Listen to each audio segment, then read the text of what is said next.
been exactly a week since the central governor said that, well, what you're seeing in terms of the Cedi appreciation is just a short blip, or it's just a blip, and that will be corrected soon. But a week after that... Greetings, my people of Ghana. It's your Nigerian girl pleasure bringing you political news in our channel, Ghanatube. As we actually promise you, bringing you all the news, the happenings your way. This is our quota to always bring you all the happenings in Ghana your way. Please switch. Statement, we've been monitoring the performance of the Cedi, and unfortunately, we are seeing the depreciation going on and on and on. And if you go to the black market, or even some, forex bureaus, the Cedi or the dollar is now trading around 12 cedis, 80 pesos, and some even saying that 13 cedis. This afternoon on Beyond the Numbers, we're asking a very simple question: is the Cedi on another round of depreciation? And we will consider that range that was given by the president, who said that he believed the natural level of the Cedi should be between 10 and 12. And as usual, the two strong men will join me, and we'll go to the smart world very soon to do the analysis. Winston Taki and Caleb Ziblim are with me, and the conversation again is on the Cedi. Let's go to the smart world, and Winston, I want to start with you. Last week we saw the governor very confident, and he said that, well, this is just a short blip, and in fact he said that it will be corrected soon. But per what we are seeing in terms of what we've been tracking so far, it doesn't look like it is stopping. Do we see anything going wrong in the market, and what is actually influencing this at the moment? Let's probably take viewers through some few refresher analysis of how the Cedi has performed since March 2025, and we can see from 14.7 Ghana cedis it hit to 15.5 Ghana cedis.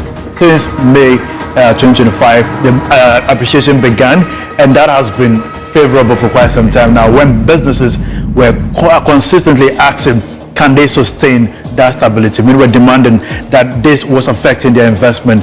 Pricing at the port, goods and services, export and import, all became quite critical. Even cocoa prices became economical conversation, where some of the farmers were saying if the Cedi was at 15 Ghana cedis, they would have been benefiting, but because it's a major component in calculation. Since then, we saw drop in crude oil prices, petroleum prices at the pump became to depreciate, and we saw those marginal prices in commodities as well. It did correspondingly was responded with inflation and all the factors that led to where we are now. As at this morning, last week it was around 10 cedis, 75 pesos. This morning it's around 10 cedis, 11 cedis basically, and this has been the new trend. But many have questioned by what businesses were saying that possibly the new directives from the central bank brought about some kind of anxiousness in the market. Many were asking the ripple effect of those policies. Some have also been projecting that is because there were huge demand for dollar from the central bank, and meeting those demands became quite an issue for some of the businesses. Many also were kind of not sure about whether they can have enough, and therefore they were anxious, waiting on whether the black market is willing to step in. But it appears the central bank has consistently been attacking speculations by making sure there's always information to that effect, and with that gap always being filled, it appeared the central bank has been in control for quite some time now, until we started seeing this seasonal blip that the central bank governor said can be resolved. Well, that is the blip, and that's a story so far. Winston has given us the trend, but your own perspective, what do you think is the story behind the curve that we are seeing on the smart wall? Well, the rise you can see here happened in just 3 weeks. Yeah. So within 3 weeks, the dollar to the Cedi rose from 10 cedis, 60 pesos thereabout, to now 11 cedis, 75 pesos.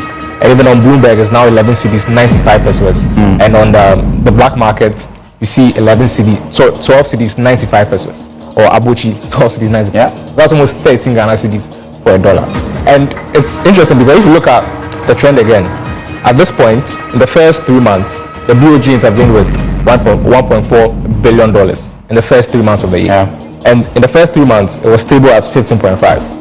So we are assuming that the BOG intervened more when it dropped from 15.5 to 10.3. So now this current depreciation we are seeing from 10.6 now to 11.75, it could be because the BOG has stopped intervening as much as it was intervening before.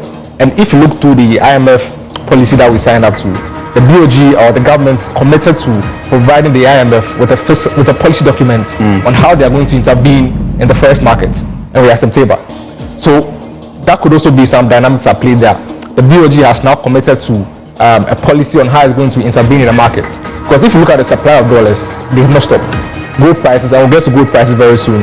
Yeah, gold prices all-time highs. Ghana is still the #1 Africa producer of gold. So we're enjoying the $3,400 per ounce of gold since 2021 to 2025. That's the highest we've seen. So gold is still coming in.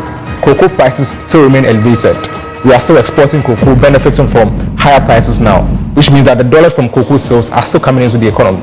So supply of dollars should not be an issue for the government. It's about the intervention by the central bank onto the market.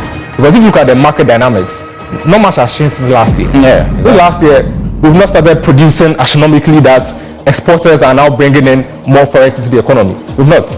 Our industry has not grown that much. The only thing that has sustained this run is because of high gold prices, because of Donald Trump's erratic trade policies, And cocoa.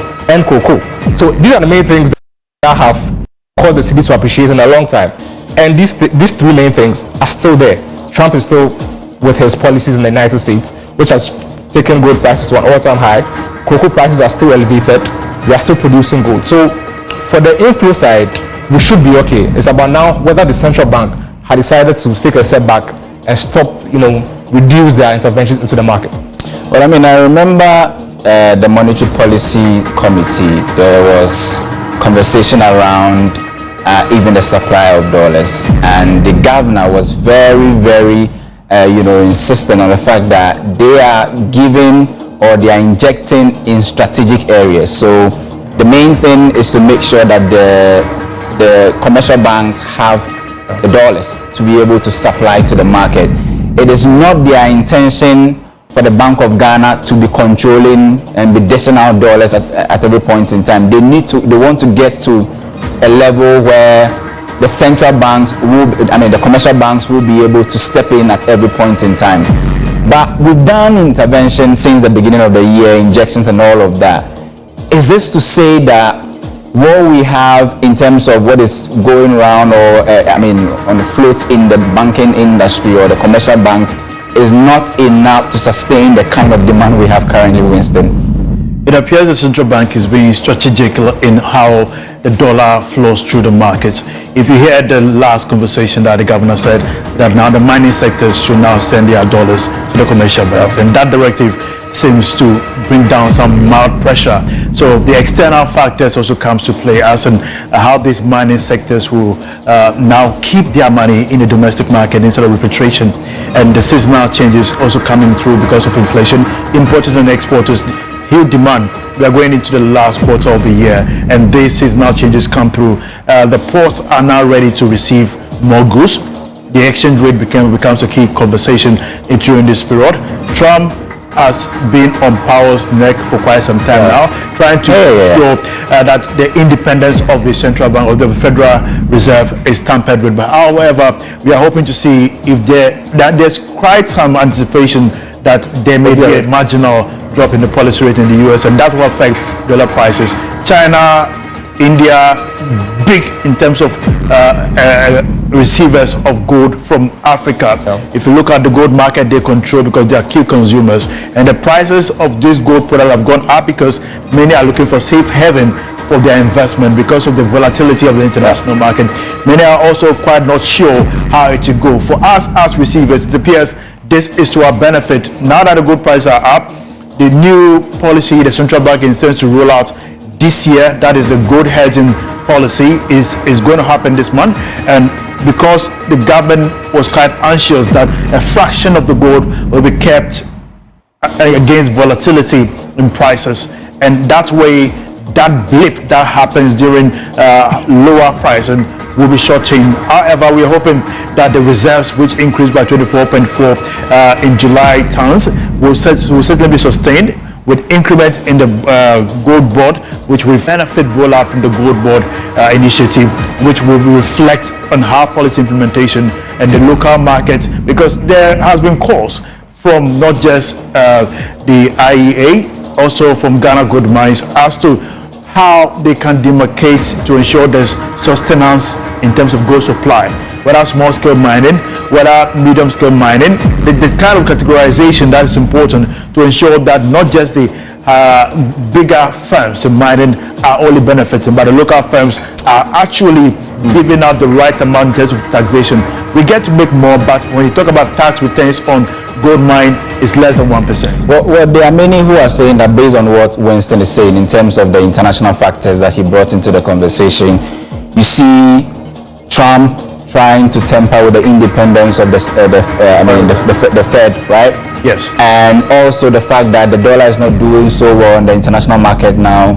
Gold prices are skyrocketing. Why? Because China is learning from what happened to Russia in 2022, where about $300 billion of Russian assets and official reserves were actually locked in international reserve because of the war against Ukraine. China now wants to invest in gold. It's buying on average about close to 100 metric tons of gold every year, and that is what is fueling the demand, and many have said that's what is pushing the price ahead. The many will say that if you look at the possibility of the Fed cutting the policy rate and all of these factors, it means that the dollar is no longer going to be a safe haven, because people do not really have that confidence or in the independence of the Fed anymore. Why? Because of what is happening between Trump and Powell. So what they are trying to do is that, like what Winston says, to find safe haven. And many have said that, well, if this is what is happening, then it's going to give the cedi some form of respite, right? And maybe what the governor said, that this is just a blip, could be true, to the extent that we might not see the depreciation going on and on and on, especially looking at the fact that in our economy, the cedi usually gets a lifeline in the last quarter of the year, where in the last quarter of the year, it records most of its appreciation within that period. You have international factors favoring you.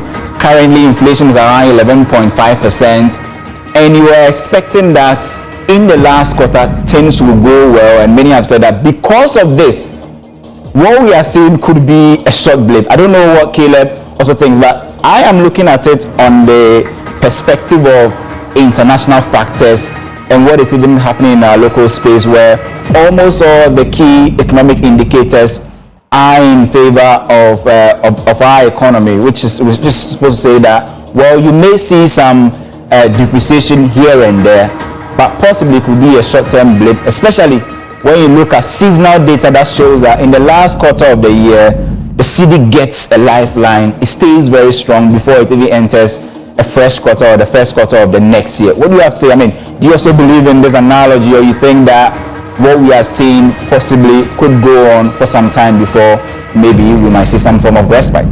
So I think if the BOG wants to bring the rates back to 10.3, 10.5, they can do that. Because the BOG has the muscle to do that. But we're also looking at this from a different perspective, because the cedi if the cedi was showing at $1 to 10.3 cedis, some exporters say the cedi is overvalued. Yeah. The price of cedi is too high. It's affecting their exports. And for an economy to match, the value of your goods will match the value of your currency. Absolutely. If you're producing a lot, raking in foreign currency, the value of a currency will go up. But then we are not doing that. We are not a production country. We are an importing country. So, in my point of view, the dynamics of the economy has not changed, that the appreciation or the value of the cedi should be at a low point for a long time. I think the value of cedi should actually go up, because if you look at the forex market, the black markets, and then the forex bureaus, even though the cedi was trading at $1 to 10.3, they consistently were trading around 11 cedis. And usually the difference around 2 cedis, Yeah. 1 cedi, 80 pesos. Exactly. Like that, yeah. So if your central bank trades around 10.3, but then if you are going to the markets, the forex bureaus and the black markets, you are consistently getting it around 11 cedis. You should tell that the actual value of a cedi is probably not the 10.3 we are seeing. And if it's 11 cedis and that can be sustained, that's fine, because it's all about sustaining the value of your currency. If we can maintain this 11 or 12 cedis for the rest of the year, that's fine by me. But then also, if when it was at around 10.3, the only people that were actually benefiting were those paying online online transactions. If you are paying for Apple Music or Spotify, you benefit from the very low 10.3, 10.5 thereabouts. But if you want the hard fiscal dollars, that's where you have to pay more, because if you go to the central bank, to the commercial banks, you need so many documentations to prove what you're actually going to do with the dollar. If you go to the forex bureaus, you get a higher rate. So I think the value of the cedi it's not too high at this moment. 11.75 is fine if it can be sustained. And I don't think the value of the cedi is very low at 10.3. That's too much injection from the central bank. Well, Winston, many are saying that, well, it could be that the central bank is not injecting. It's not bringing in more dollars to the market. That's my view. Yeah, exactly. That's Caleb's view, that at the moment, the central bank possibly is waiting and watching to see how demand and supply will play out, when it is not really, at this point, it's just being the referee of the game, not taking part, right? It's been 3 weeks of the depreciation. Exactly, they'll be part of the play. But now, many are saying that, well, if you look at it on that tangent, wouldn't you say that maybe we could be outside of the bracket that the president gave, who said that he believed it should be between 10 to 12 cedis? Do you believe that maybe in some time to come we may actually go overboard in terms of leaving in terms of the range that the president gave, where he feels that should be the natural level of the cedi? If you look at the World Economic Report, if you look at the IMF report for 2025, if you look at the most reports that projected the outlook for 2025, all of them were quite optimistic about the outcome of the economies. Basically, for Ghana, the growth rate are projected to increase, inflation projected to decrease, and all the factors, unlike previous years when we had COVID, when we had international shocks that were direct.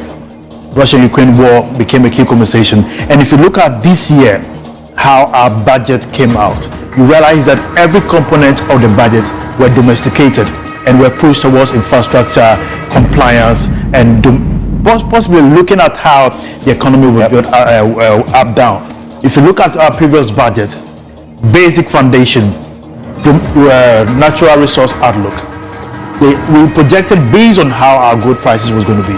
We projected based on revenue, yes, or oil revenue. So all our budgets changed because Trump decided to be a key voice, and it turned out that this goes to our favor. So now we tend to know how realistic our economy is in 2025, and this has been in favor of the central bank because they don't have much need predictability and sustainability in the market, and that has been the key core.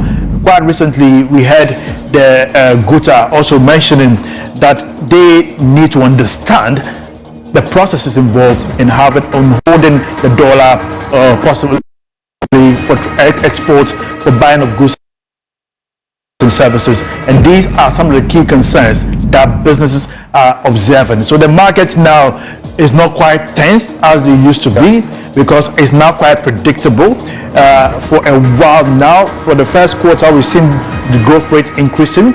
Inflation as projected. If you look at the figures projected by the Bank of Ghana, it appears we've met the end year target ahead of schedule. And this gives you an indication that the central bank has some more strategies under their sleeves.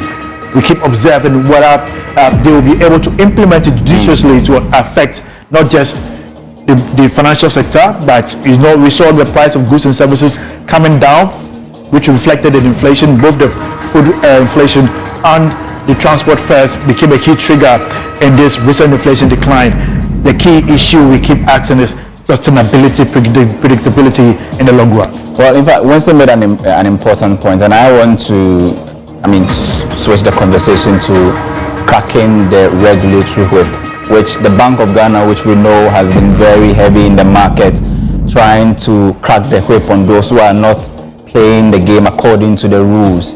But if you actually speak to some people who have been trading the dollar or have been in the market for some time, they will tell you that in itself is also sending certain negative signals that well, things may not be that all right, and people are hedging and people are taking decisions based on what the Bank of Ghana is doing. And many have said that, well, hitherto I could walk to the bank and not show so many documents and all of that before I can get the dollar. But now I need to show so much to get some dollars. Why don't I just walk to the black market? And we know in economics, when demand is more than supply, even in the black market, prices will definitely rise. Is that really contributing to the kind of depreciation we've seen the Cedi witnessing in the last 3 weeks? Yeah, like you rightly said, one of the central banks start coming out with directives that are already on the books. So it seems they are trying to, it looks like damage control. Yeah. They are trying to, control something that has gotten out of control. So that outlook is very apt, and I think that what the central bank is trying to do is protect the gains. But then in protecting the gains, they are sending a signal to the market that something might be wrong behind the doors. So the speculators now are stepping into action. They're trying to get the And they'll say, we told you so. Exactly. Yeah. So right now, if the dollar was 10.7 and they start seeing signals from the BOG that they're trying to make it tighter to get the dollars, people will start buying dollars because they know that once the BOG sends that signal out there, price will go up. And once they start buying, they don't stop. Speculators don't stop. And once in the past 3 weeks, we've seen that the Cedi has depreciated, and I think the fastest this year we've seen so far. True. Just the past 2 weeks. This is the longest streak of depreciation we've seen this year. So if you are seeing this, speculators will double down. But then for the speculators, you have to be aware that the BOG has enough reserves. If the BOG wants, they can bring the rates back to 10.7 because that risk. Because gold prices are still elevated, cocoa prices are elevated. And also, if you look at the rates that they gave to the cocoa farmers, it was 10.25. So if the exchange rate goes way beyond the 10-11 margin, cocoa farmers will revolt because you are paying them 10.25 for their cocoa. So if now they see that the dollar is now 13 cedis, 12 cedis for a very long time, they revolt. So the BOG is aware of this because cocoa inflows are also part of why we are seeing the improved stability of the Cedi. So these are dynamics that has come into play. Let's look at where the pressure is coming from in terms of the demand. Many have said that just recently the finance ministry paid over 9 billion in bond coupons, right? Yeah. And a lot of people are asking, treasury bill markets rates no the be. If you go to banks, people call me every day and they ask me, where do I invest? What sort of investment package do you think I can get? And they are not finding it, right? So when that is not happening, you pay 9 billion into the economy. Yeah. It will definitely go and chase after dollars. And aside that, they paid ex-gratia as well. Exactly. They paid ex-gratia. And that as well. So you ask yourself, that money that has been pumped into the economy and people are not finding lucrative investment, what do they do with that money? Will you go and chase the less available dollars we have in the system? And many have also said that, well, when the Cedi came down from the highs of 15 to 12 to 10 cedis, a lot of the importers started importing more than they usually will. Yeah. So they started demanding more dollars than they usually would because they wanted to hedge and play safe. And there are others who are also saying that you are currently running 24-hour at the port. It means that it's taking less time. It's faster to clear your goods at the port. So people are also importing. That in itself is also a certain form of pressure on the dollar. And we understand that the BOG is watching this and wants to know how the natural, factors will play out. But just like Caleb said, the BOG currently has what it takes. Because we're all seeing the inflows from gold, but although they are not updating us regularly, we know the first half of exactly. We know that the projection is that every month they should bring in about 1 billion. Gold is not backing down in terms of the price. Cocoa is doing so well and all of that. Would you say that these factors are actually really contributing to the kind of depreciation we are seeing in the last 3 weeks? Absolutely. These factors play a key role. And the interesting aspect that we also have to understand is that the market women they hold the money. They have the huge sums of money, trust me. Not just the market women, the big people who also into bulk oil distribution, they also buy huge amount of oil into the market. There is always a program for them to be for dollar auction as well. You go to the market, many of them say that goods are being bought. Therefore, there is the cycle of import happening day in, day out. And therefore, if you go there and if you surprisingly, the prices of some of the goods have been sustainable for a while now, until which we are experiencing recently the depreciation. So it's high time many have hoarded their dollar because of the anticipation that there's a possible dip. People will come into the country during December to remember, and they will need some currencies in the country, and there will be need for them to exchange to have some cedis. And these are people just there to exchange dollars for profit basis. So many are also into dollar sales, basically. And these are not people who are licensed by the central bank. Let's not forget, remittance shortfall has also been a key challenge for central bank. The central bank was quite dependent on the remittance shortfall, but they are saying that if the cedi is too good, people will not bring in too much money. And therefore, there should be a little depreciation, so that when people bring $1, they can say, yes, burgers are in town. They can spend more during Christmas. So it has its other side as well, and the merit also plays a key role. And let's hope that this possibly will not unfold or ripple into other sectors of the economy. Yeah, we just have about 1 minute to go. I am looking at this chart, and it looks like we may be seeing the high levels of depreciation currently, but it looks like the only hope for the cedi now is gold prices. What do you have to say about that as well?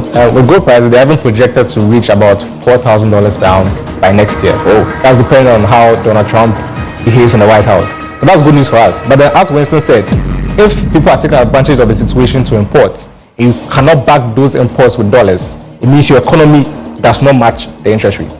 It's that simple. Because if people are trying to import things as normal business and you cannot back it because your exchange rate is too low, it just means that that's not the exchange rate you're supposed to work with. Well, so just like you heard it, that is the situation of the Ghana cedi at the moment. But there seems to be hope, especially if you look at gold prices. But the big question is, how much are we expecting from gold, and how frequently is the Bank of Ghana allowed to come into the market to intervene? Because we have realized that if you curtail the bank in terms of coming into the market to intervene, we've all seen what happens to the cedi. But the good news is that there could be some form of respite, especially looking at the fact that the dollar currently isn't looking so well, the global scale. Gold prices are still very high. We are expecting a rate cut in terms of the US monetary policy rate. And then also, we are entering into the last quarter. Already we're in the last quarter, and the hope is that, the cedi will get a lifeline like it usually does in every quarter. This has been Beyond the Numbers with me, Isaac Ofieje, and Winston Taki. Caleb Zeblin also join us. Please do well to like, comment, and follow. Put on notification bell so you get all our news one by one. Thanks, my people.